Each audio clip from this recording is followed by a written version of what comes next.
প্রিয় দেশবাসী, আপনারা ইতিমধ্যেই জেনেছেন যে ফ্যাসিস্ট খুনি শেখ হাসিনার যেই সংবিধান রয়েছে সেই সংবিধানের রাষ্ট্রপতি উনি কিছুক্ষণ আগে বিবৃতি দিয়েছেন যে ফ্যাসিস্ট খুনি শেখ হাসিনা যে দেশ থেকে পালিয়েছে তার কাছে কোনো পদত্যাগপত্র জমা দেয়নি।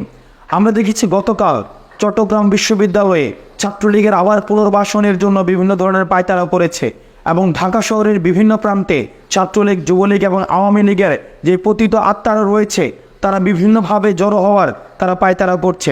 আপনারা যদি প্রত্যেকটি ঘটনাকে আপনারা একত্রিত করার চেষ্টা করেন তাহলে দেখবেন যে আওয়ামী লীগ আবার পুনর্গঠিত হয়ে আবার এই বাংলাদেশে ফেসিবাদের রাষ্ট্র কাঠামো পুনর্গঠিত করার জন্য তারা চেষ্টা করছে।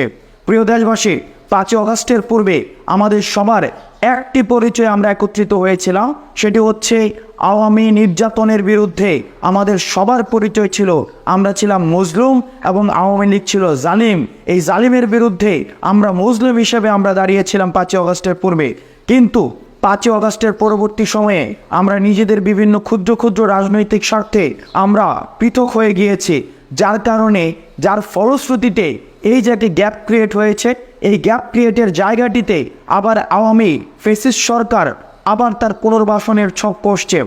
আমাদের দেশবাসীর প্রতি আহ্বান জানাবো এবং যে রাজনৈতিক দলগুলো রয়েছে, বিশেষ করে বিএনপি, জামাত, ছাত্রদল এবং ছাত্র শিবির, যারা গত 16 বছর ধরে বিভিন্ন আওয়ামী ফ্যাসিস্ট সরকারের রাজনৈতিক নিগ্রহের শিকার হয়েছেন, আমরা আপনাদের কাছে আহ্বান জানাবো নিজ নিজ দলীয় স্বার্থের ঊর্ধ্বে উঠে আমরা 5 আগস্টের পূর্বে যেভাবে মজলুম হিসেবে আমরা জনতার কাতারে এসে দাঁড়িয়েছিলাম এবং ফ্যাসিস্ট খুনি শেখ হাসিনার বিরুদ্ধে আমাদের অবস্থান জারি করেছিলাম এবং নিজেদেরকে এই জালিমের বিরুদ্ধে আমরা মজলুমের কাতারে এনে দাঁড়িয়েছিলাম, এই আওয়ামী লীগকে স্থায়ীভাবে বাংলাদেশ থেকে নিষিদ্ধ করার জন্য এবং আওয়ামী লীগেরকে স্থায়ীভাবে সমূলে উৎপাটনের জন্য শেষ পর্যন্ত আমাদেরকে একত্র থাকতে হবে।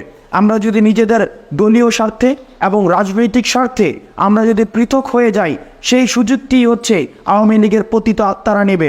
সুতরাং আপনাদের কাছে আহ্বান, আপনারা বিভিন্ন জায়গায় যদি খুব মনোযোগের সাথে দেখেন তাহলে দেখবেন বিভিন্ন জায়গায় চক্রান্ত চলছে, বিভিন্ন জায়গায় আওয়ামী লীগকে আবার পুনর্বাসন করার আমরা দেখছি প্রশাসনিক এবং বিচারিক বিভিন্ন ধরনের ষড়যন্ত্র চলছে। এই ষড়যন্ত্রগুলোকে রুখে দিতে আমাদের জাতীয় ঐক্যের কোনো বিকল্প নেই। সুতরাং যারা আমরা 5 আগস্টের পূর্বে মজলুম হিসেবে আমরা জনতার কাতারে এসেছি, সুতরাং আওয়ামী লীগকে স্থায়ীভাবে নিষিদ্ধ করার জন্য এবং বাংলার মাটিতে তাদের যে কোনো ধরনের পুনর্বাসন ঠেকাতে আমাদের সবসময় ঐক্যবদ্ধ থাকতে হবে। যে কোনো রাজনৈতিক পরিচয়ের ঊর্ধ্বে উঠে আমাদের মজলুম পরিচয়ে আমাদের মাঠে আমাদের অবস্থান জারি রাখতে হবে। নচেত আবার আমরা দেখব আওয়ামী লীগের পতিত আত্মা আবার বাংলাদেশের এই মাটি আবার তারা দখল করে নিয়েছে।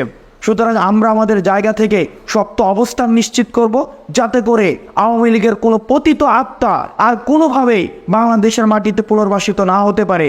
ছাত্রলীগ, যুবলীগ, আওয়ামী লীগকে স্থায়ীভাবে রাজনৈতিকভাবে নিষিদ্ধ করার জন্য, বিচারিকভাবে নিষিদ্ধ করার জন্য আমাদের সামষ্টিক যত ধরনের পদক্ষেপ নেওয়া প্রয়োজন আমরা সেই পদক্ষেপগুলো আমরা সামষ্টিকভাবে নেব এবং বাংলাদেশে গণতন্ত্র এবং ন্যায্যতা এবং যেই দায় দরদ এবং ইনসাফের যেই বাংলাদেশ, সেই বাংলাদেশ প্রতিষ্ঠিত আমরা করেই ছাড়ব।